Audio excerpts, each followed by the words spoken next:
أهلا بكم متابعي قناة الملوك. نلاحظ خلال هذه الفترة تغير الجو واعتدال الجو من الحار إلى المعتدل، وفي بعض المناطق في البارد.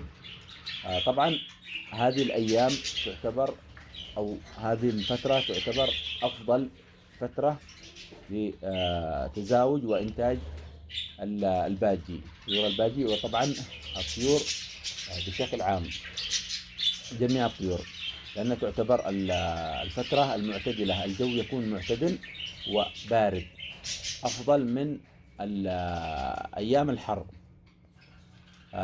خلال هذه الفترة أي مربي يجب أن يجهز الطيور للتزاوج والإنتاج، لأن الفترة هذه كما ذكرنا لكم أنها أفضل فترة للتزاوج والإنتاج.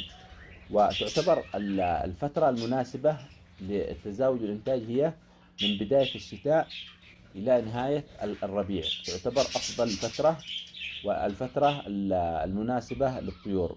تكون الطيور مرتاحة خلال هذه الفترة والإنتاج يكون جيد، بعكس فصل الصيف أو أيام الحر. أيام الحر نلاحظ أن الطيور تكون متعبة، وفترة الحر تكون فترة مرهقة للطيور. وأيضا خلال فترة الصيف نلاحظ أن الكثير من الطيور تدخل في مرحلة تبديل الريش أو مرحلة القلب. في هذه الفترة تكون الطيور مرهقة جدا، وتخيل أن الطيور في هذه الفترة مرهقة وأيضا تتزاوج وتنتج، تكون هذه المرحلة قاتلة للطيور. فالأفضل أن ترتاح الطيور خلال فترة الصيف. كيف نريح الطيور خلال فترة الصيف؟ طبعا نزيل الأعشاش عن الطيور. سوف نلاحظ أن الطيور تبيض فترة، يعني بيضة أو بيضتين، وتتوقف عن البيض. طبعا خلال الفترة التي نزيل فيها الأعشاش عن الطيور، الأنثى لا تسمح للذكر بالتزاوج حتى نعيد الأعشاش من جديد، وتبدأ الأنثى تجهز العش، وبعدها تسمح للذكر بالتزاوج. ففي هذا المقطع حبيت أن أوضح لكم أن الفترة أو الموسم المناسب للتزاوج هو خلال فصل الشتاء وفصل الربيع. وسوف نلاحظ أن بعض الطيور يعني طيور غير الباجي لا تتزاوج إلا في فصل الشتاء، نهاية الشتاء وبداية الربيع، وتتوقف نهائيا عن التزاوج خلال فترة طول السنة. تتوقف عن التزاوج، فقط تتزاوج في نهاية الربيع، عفوا نهاية الشتاء وبداية الربيع.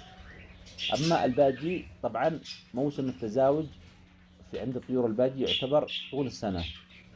يعني إذا تركنا الطيور نلاحظ أن الطيور تتزاوج، تنتج وتتزاوج من جديد، وتبيض الأنثى وتنتج.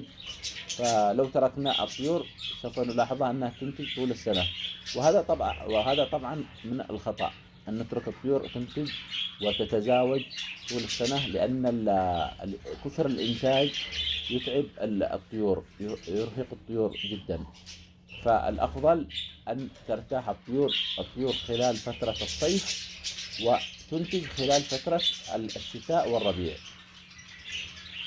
هذا يعتبر المواسم المفضلة للإنتاج. يعني إذا كنت تربي الطيور بغرض الإنتاج، فالأفضل أن تختار هذه المواسم للإنتاج. المواسم هي طبعا بداية الشتاء ونهاية الربيع. طبعا الشتاء بعده الربيع. بعد الربيع ممكن يعني خلال فترة يبدأ الصيف. خلال فترة الصيف نتوقف نوقف الطيور عن الإنتاج.